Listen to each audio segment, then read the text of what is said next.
Welcome to the Financial and Administrative Services Committee on this date, March 28th. People on this committee are myself, Gladys Blackmore as chair, Councillor Bressie, Councillor Palat, and Mayor Clayton. Mayor Clayton and Councillor Palat are both online today. I'm going to start the meeting with reports. We'll ask Chief Whiteway for a service area update. Thank you, Chair Blackmore. So just a quick update from a few departments. Assessment and taxation. There was a tax sale scheduled for March 17th. It was canceled as arrangements were made with all property owners. And the deadline for assessment appeals is April 4th. Finance is working closely with the auditors and finalizing the year-end financial statements. Procurement is working with departments to fulfill all capital project requirements, and surplus and salvage of the leisure center is ongoing in preparation for demolition. And that's it for my verbal update today. Do we have any questions for Chief Whiteway? I'm going to go to Councillor Palat. Councillor Berg. I think I just had a mic moment. And then I'm going to go to Councillor O'Connor, and I don't see any hands up on the screen. Yeah, thank you, Chief Whiteway. I was just curious, when is demolition slated to start on the Leisure Center? Thank you through the chair. I don't have the actual date. However, we'll keep in mind, and as we learn more information, we'll provide a verbal update at committee. Okay. Great. Sorry. Okay, go. Mr. Miller. I can provide a thanks, Chair Blackmore. So it's my understanding in talking to Mr. Phillips that it should start by June at the latest. And then I believe, if I'm correct, they have until the end of the year to complete demolition. And then they have until next summer to complete the site grade. Okay. Is there any further questions? No, I just, thank you. I've just had a few people asking because I know that there will be a little bit of noise and a little bit of traffic as that's hauled in. So, thanks. And Councillor O'Toole, you have your arm up. Yes, I was just wondering if there was any thought on preserving the mural of the RCMP in that building. I just thought that might be something that somebody might want. Mr. Miller, do you have? Thanks, Chair Blackmore. And I don't have any information on that, but we can certainly look into it and see if it is a possibility. If you could perhaps have someone follow up by email, I think that would be good. Sure. To all Fair of us. enough. Yes, thanks. Okay. We'll move on to the next item, which is amendment to policy 346, and we'll ask Chief Whiteway to lead us in that discussion. Councillor O'Connor did tell me that his hand was up in regards to this item. Okay, great. Thank you, Chair Blackmore. So I'll assume that you've all reviewed the report. And today's recommendation is that committee recommend council approve amendments to policy 346 as presented. To support the city's transition to a municipal police service and facilitate funding as received, the establishment of a reserve is recommended. This reserve will be active for the length of time that the city needs to transition and will be funded by way of provincial funding. Council approved allocations and interest earnings as well. The use of a reserve will facilitate tracking of spending as well as monitoring of cash flows associated with the transition plan. Thank you. And Councillor O'Connor? Thank you, Chair Blackmore. My question is to Chief Whiteway. In looking through the report, because we don't know what our future is going to be come after an election, I'm just wondering, are we allowed to or make provision for adding to the reserve so we don't have a tax implication for our residents? Or is it something that you can automatically do? And just need to know, if we had a surplus, can we allocate more into that reserve? Chief Whiteway? Thank you, Chair Blackmore. So yes, the funding source identified is provincial transition funding and any other funding as approved by council. So your example of a surplus being allocated could be done with council motion at any time. Councillor Bressie? Great, thank you. I'm curious if this reserve gets established for withdrawals from it, would any withdrawals come to council or would those be handled by administration? Go ahead, Ms. Whiteway. Thank you, Chair Blackmore. So like all of our reserves, we would ensure that it's included within budget documents and within the annual budget. So it would be included at deliberations for your approval. Okay, and then I think that answered this next question, but I just want to make double sure. My concern is we're getting from the province, we're getting 3 years of funding, but we're getting it over 2 years. So we're getting more funding than we'll need right away. And I don't want it to be able to, I don't want there to be money over and above what the transition plan calls for withdrawn from it without council approval. So am I correct in assuming that that concern would be protected by our current existing policies? Go ahead, Ms. Whiteway. Thank you, Chair Blackmore. Yes, it would be. And additionally, we do report on these reserves quarterly.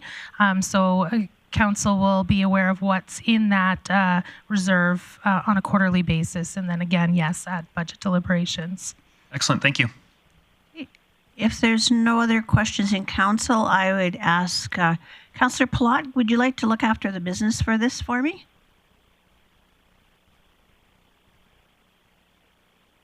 You bet. Sorry, I just got to pop between screens here. So I'd make a motion that committee receive this report for information. I think we need a motion to approve the amendments as presented. Sorry, I must be on the wrong report. I will move what you had just said, Madam Chair. Thank you. Any comments or questions regarding the motion?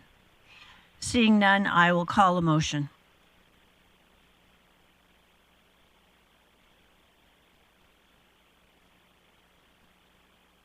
And that carries unanimously.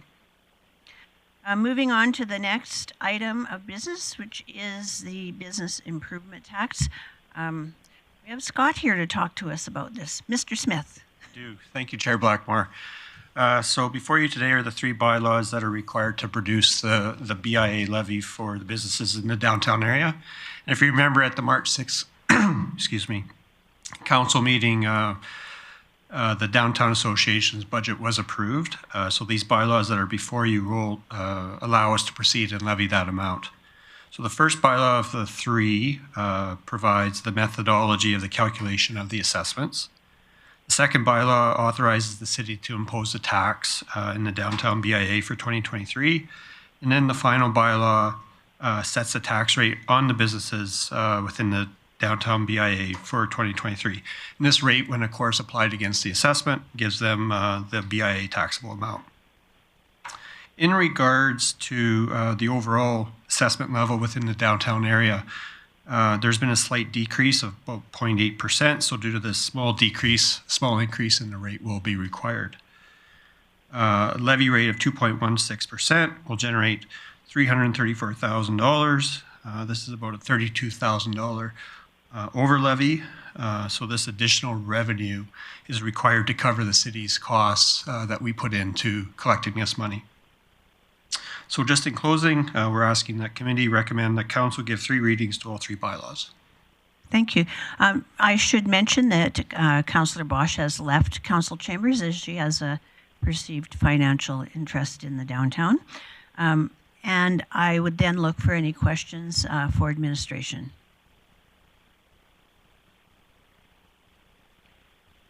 Councillor Bressie? Yeah, I don't have any questions, but I'm happy to do business if you'd like, Chair Blackmore. That would be wonderful. Excellent. I would move that committee recommend council give 3 readings to bylaw C 1456, being the Business Tax and Assessment 2023 bylaw. And again, I'm seeing no questions, so I will call that question.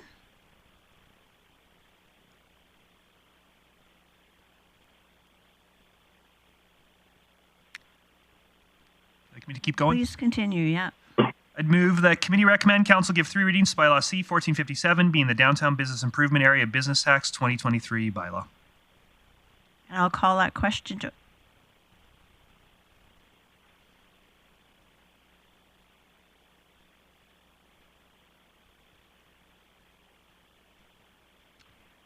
Councillor Palat, how do you vote? In favor.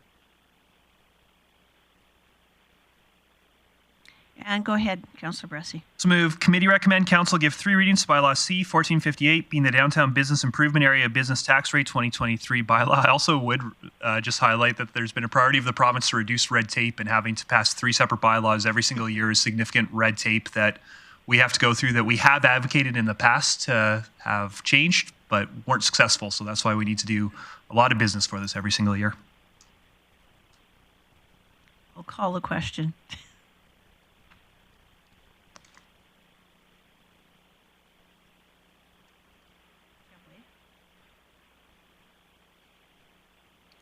And that carries. So we are now finished with the downtown and business improvement levy, and we'll move on to capital projects.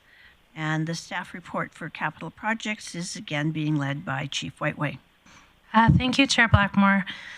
So today's recommendation is that committee accept this report for information. This report stems from discussion at November 17th budget deliberations. 8 projects were explicitly identified as needing more information. 7 of these have been detailed in this report, with 1 being the covered outdoor structures, being brought forward in a separate report at the next Operational Services Committee meeting. So again, assuming that you've all reviewed the report and corresponding information, I'll just summarize and conclude. With the exception of the 2023 portion of the covered outdoor structures project, the capital projects discussed in this report have only been approved and funded in principle. Council will be presented with the projects again during the 2024 budget deliberations, or possibly at mid-year capital if an emergent need is identified. Council will have the opportunity to review these projects and make the final decisions relating to approvals and funding sources at that time. Thank you. And questions for Ms. Whiteway? Go ahead, Councillor Bressie. Not a question, but just a comment. It's our system can be cumbersome to go back and find old reports for councillors, and so it'd be really useful to me if this got recirculated with us when it comes time to make decisions on these, because I really appreciate this report. Okay, thank you. Councillor Palat, go ahead. Thanks, Chair.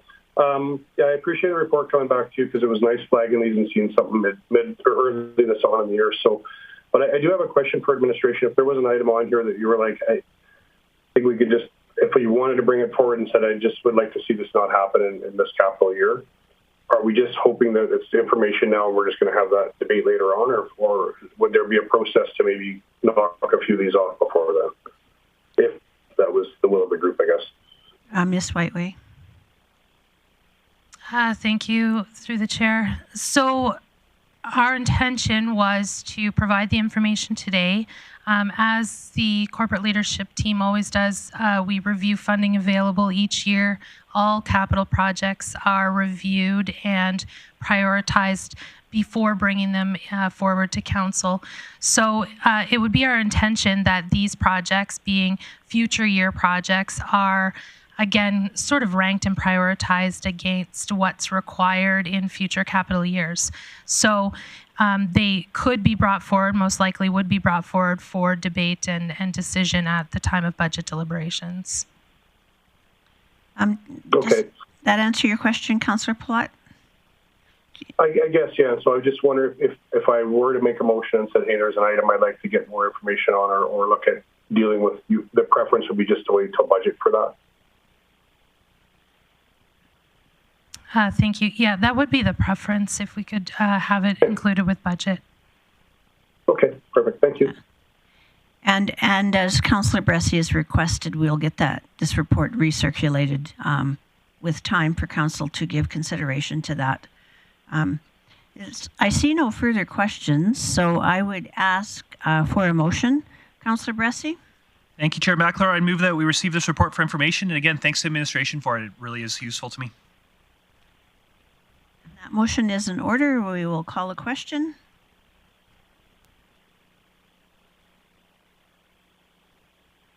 And that carries unanimously.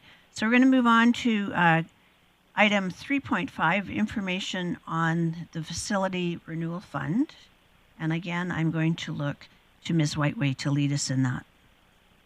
Thank you, Chair Blackmore. So again, it's recommended that committee receive this report for information. Again, this was stemming from discussion at budget deliberations and asking that administration provide some additional information on the Facility Renewal Reserve and what it can be used for. So again, I'll assume you've all reviewed the report and just summarize that the City of Grande Prairie is well known for the quality and conditions of its facilities that it provides. The Facility Renewal Reserve provides annual funding for projects through both the annual operating budget, those are for smaller scale repairs and maintenance, and the capital budget for larger scale renovations and refurbishments. Thank you. Thank you. I'm going to go to Councillor Bressie and then to Councillor O'Connor.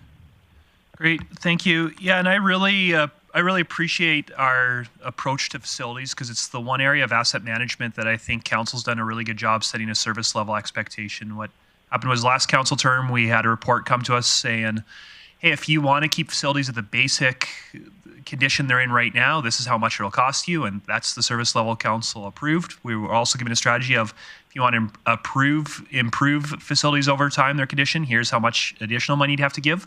Or if you want to save some money and you're okay letting their conditions slip a little, here's how much money you'd save for that. And we set a service level of appropriately funding this reserve to just keep facilities at about the same basic condition they are now.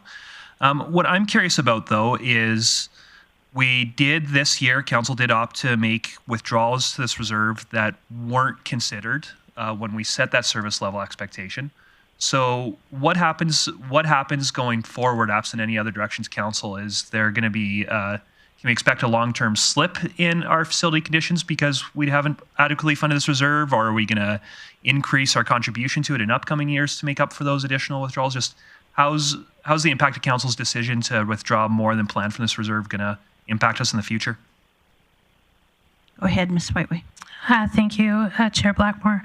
So the reserve at the end of 2023, or pardon me, 2022, was sitting just over $8 million. And so there was room to invest in some larger capital projects. So I do not anticipate that we'll need to substantially change the deposits into that reserve at this time. But again, this is something that administration reviews annually in preparation for budget being brought forward.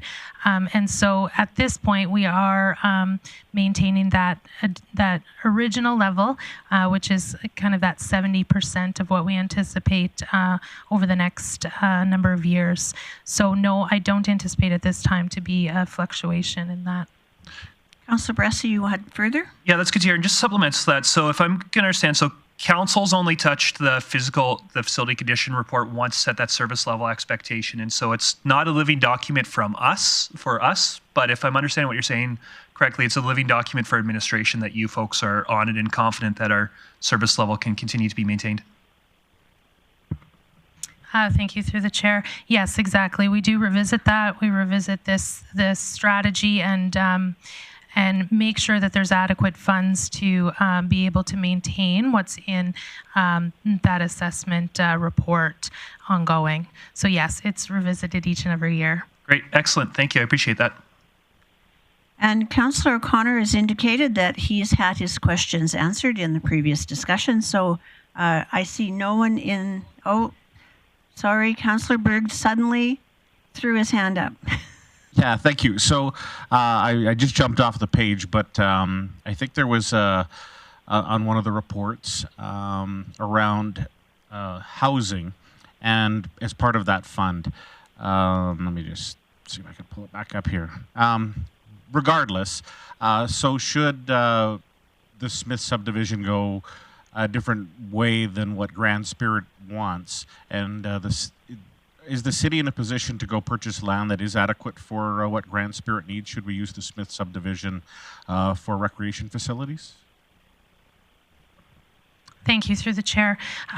So the reports today didn't specifically identify anything for housing, but if I'm understanding correctly, what we do is bring forward each year a standing item at budget deliberations in our capital plan to ensure that land can be purchased. So we don't determine a funding source immediately. Our intention is that if land was to be purchased, it has to have council approval anyways. We would strategize the best funding source at that time. So there is a standing capital budget item for land acquisitions, and a subsequent report at the time any land was needing to be purchased would be brought forward and a funding source identified then. Perfect. That answers my question. Okay, I'll look around again to see if there's any questions. I see none. Councillor Palat, you leaped to life suddenly. Do you have a question? No? Okay. I'm happy to make the motion, Chairman. Okay, that would be great. Go ahead, Mayor Clayton. It's really a simple one, so I'm happy to support you. I would move that committee receive this report for information. Thank you so much, and I'm going to call that to question.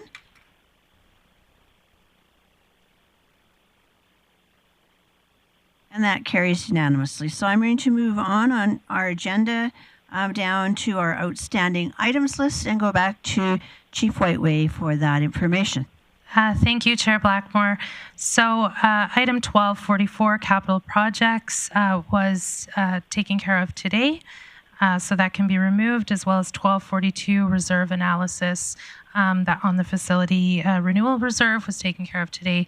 So I propose that both of those be removed and the rest are on track as presented. Thank you. Is there any questions? I would ask for a motion. Councillor Palat, could you make that, please? You bet.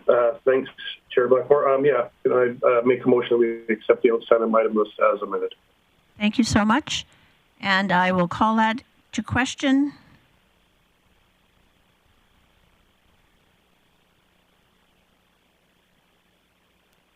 And that passes. So I would call this meeting to close, and I think we'll go straight into the next meeting, will be Councillor Bosch. It's your meeting, right? Yeah, I think we'll just slide the computer over there, and we can just go straight ahead. Apparently, we need a couple of minutes, so 2 minutes.